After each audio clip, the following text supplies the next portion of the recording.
Why does New Hampshire need to wake up? Before the last election, a PAC called Make Liberty Win endorsed 235 candidates nationwide. 113 were in New Hampshire. And then in February, we learned that 94 New Hampshire legislators were among this group invited to Tennessee to learn how to promote Koch interests under the mantle of liberty. But there was another question bothering me too. Even before I was senator, I used to be a tech entrepreneur, and even back then, I wondered, why is it that New Hampshire energy policy is more like Oklahoma or Kansas? I knew that the Sununu's were renowned for their climate denial, and Sununu, when he was chief of staff for George Bush I, he convinced him not to sign the first climate accord, so I decided to look further into the Sununu's. Oh, guess what I found out? He was at the MIT School of Engineering at the same time as both Charles and David Koch. Well, so I started looking further into David Koch, and I was amazed to learn.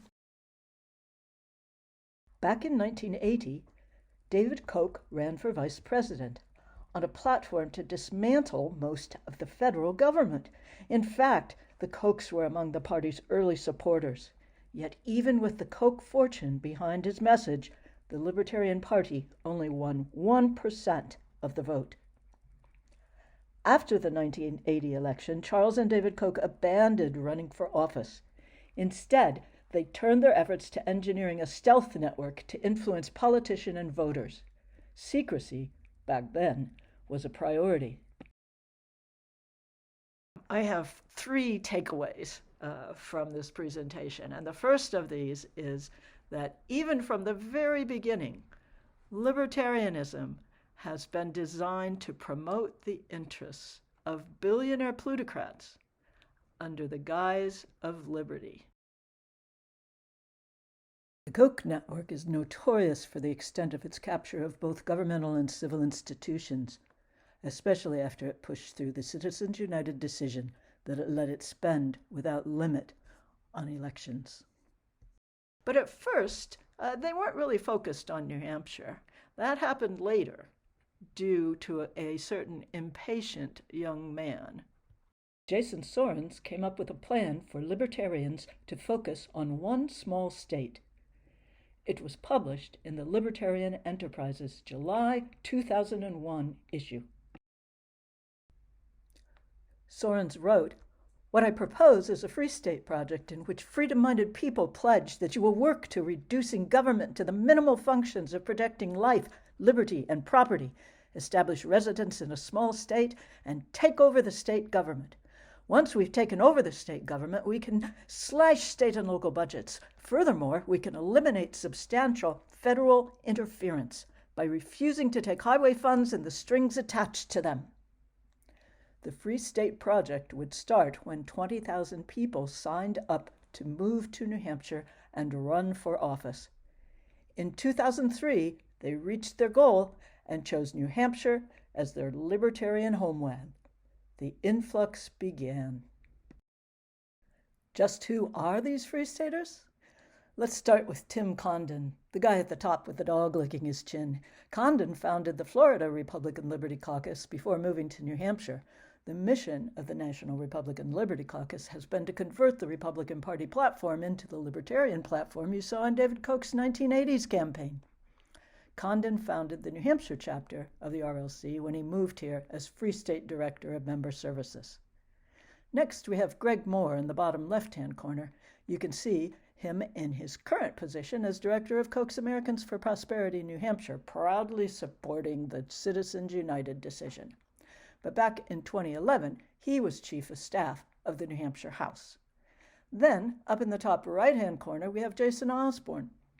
He was elected to the House in 2014 and is now House Majority Leader. And we can't forget founder Jason Sorens. He's been working with the Koch's Mercatus Center at George Mason University since 2008. In 2018, the Kochs donated $1 million to St. Anselm's College in New Hampshire, and St. Anselm's then hired Sorens to direct their Center for Ethics in Society. We'll hear about Carla Gericke and former Free State Project Director Rachel Goldsmith later. But let's not forget 94 legislators invited to Tennessee in February to be trained by the Young Americans for Liberty. They're learning to promote Koch interests under the guise of liberty. Here they are, all 94 names. So, our next takeaway is libertarians are tightly allied to the Koch network. I think that we've shown that pretty dramatically here. So just what is the plan for a libertarian homeland? What does it mean to have no government except to protect you from violence, theft, and coercion? It means no protective regulation, for one. It's up to you to research your purchases. Market forces should keep you from frequenting restaurants with unhealthy conditions, for example. And secondly, it means no public services.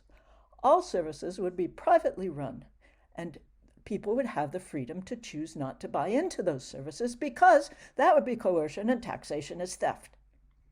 Yet what happens to the neighborhood if one individual exercises his freedom not to buy into the firefighting service?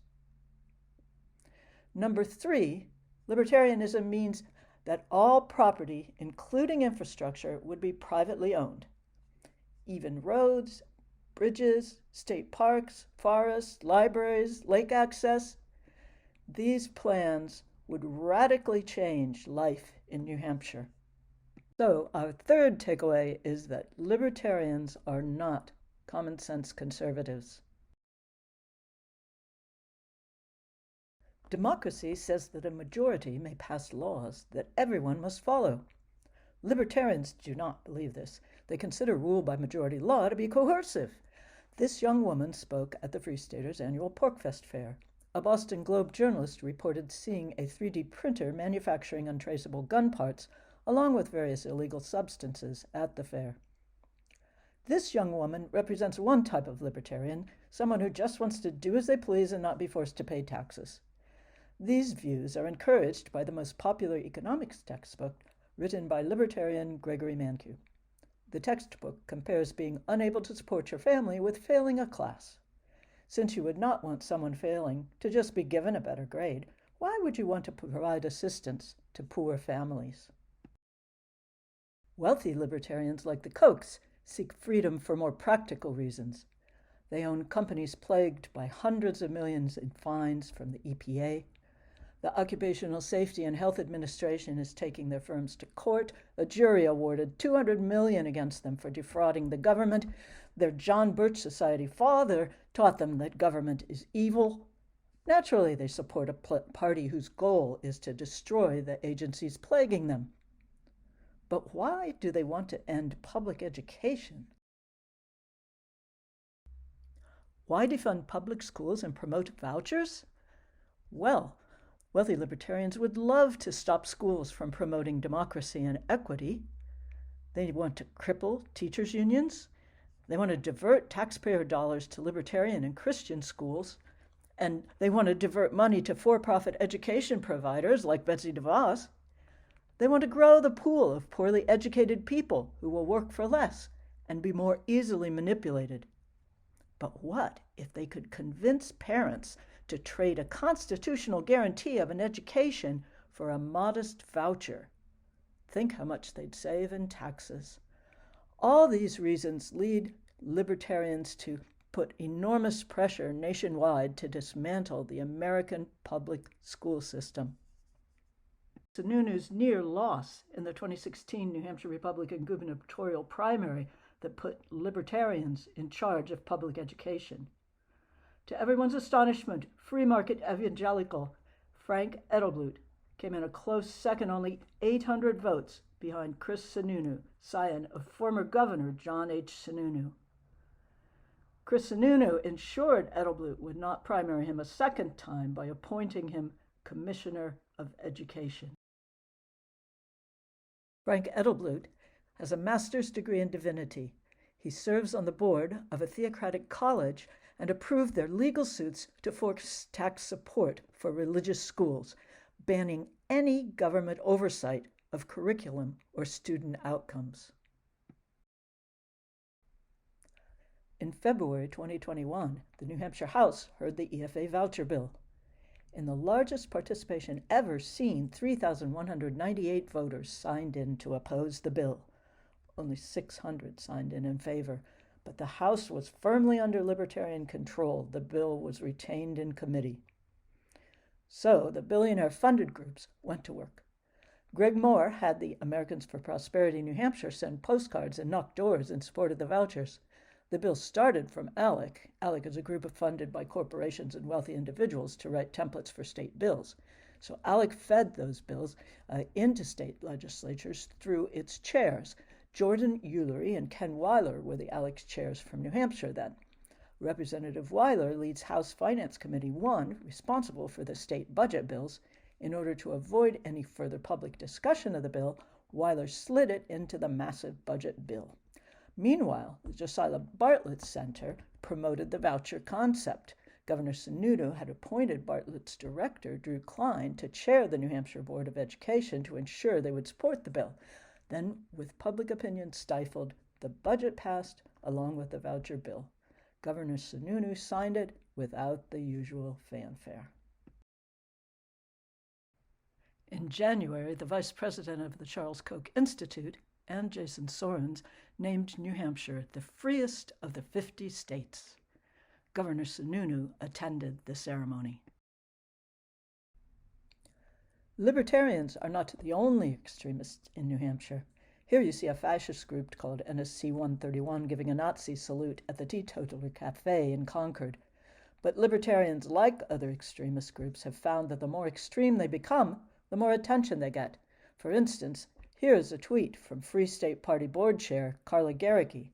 She says, "A libertarian homeland is required. The Granite Republic is our homeland, and messaging should be as radical as our ideals." She then goes on to urge followers to use any means necessary to achieve a libertarian homeland, and she proclaims, "This is a hill we will die on."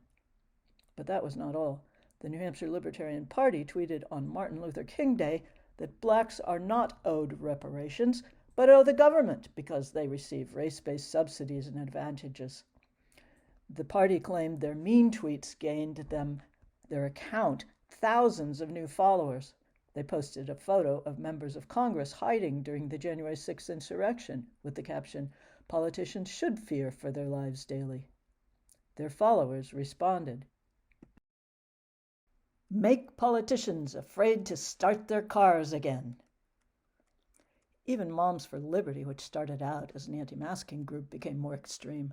Former Free State Director Rachel Goldsmith is now the head of Hillsborough Moms for Liberty, and she's offered a $500 bounty to encourage parents to report teachers who may have discussed banned topics in a vaguely worded law designed to stop discussion of racism and other sensitive topics.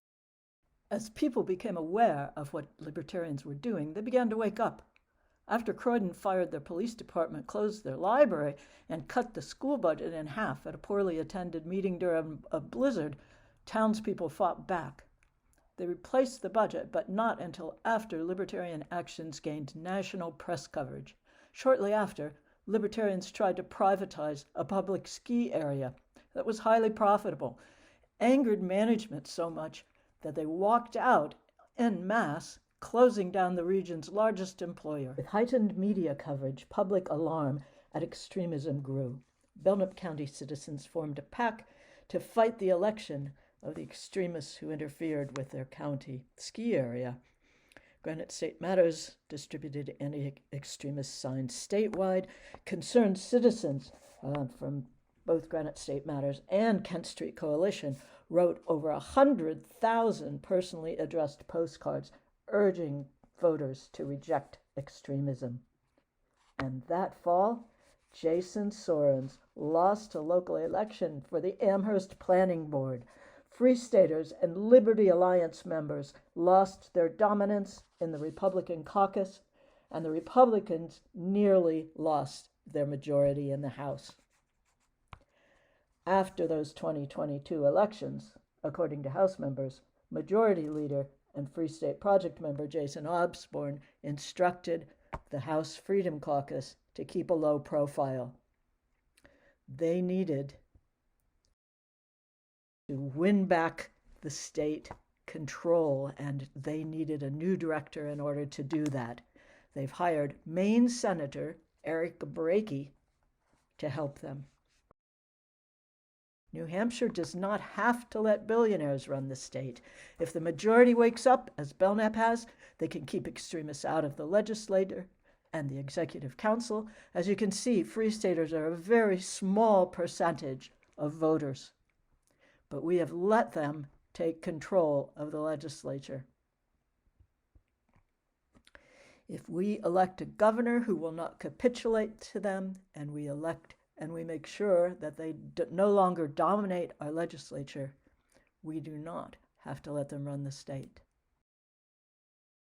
So what are the three takeaways from this speech? Well, number one, libertarianism promotes the interests of billionaire plutocrats under the guise of liberty. Number two, libertarians are tightly allied to the Koch network. I think you should be convinced of that by now. Three is the hardest. We really have to paint a picture for people of how libertarians are not common sense conservatives, that they want to radically change our daily lives. They want to get rid of the zoning laws that keep a neighbor from opening a garbage dump. They want to get rid of taxes that maintain our roads. They want to close public schools. They want to make all property private. No state parks, no public lake access, not even a town fire department. Oh, and there's a number four. Number four is that New Hampshire voters do not need to put libertarians back in control. So thank you for helping to wake up New Hampshire. Thank you for listening, and thank you for helping me to wake up New Hampshire.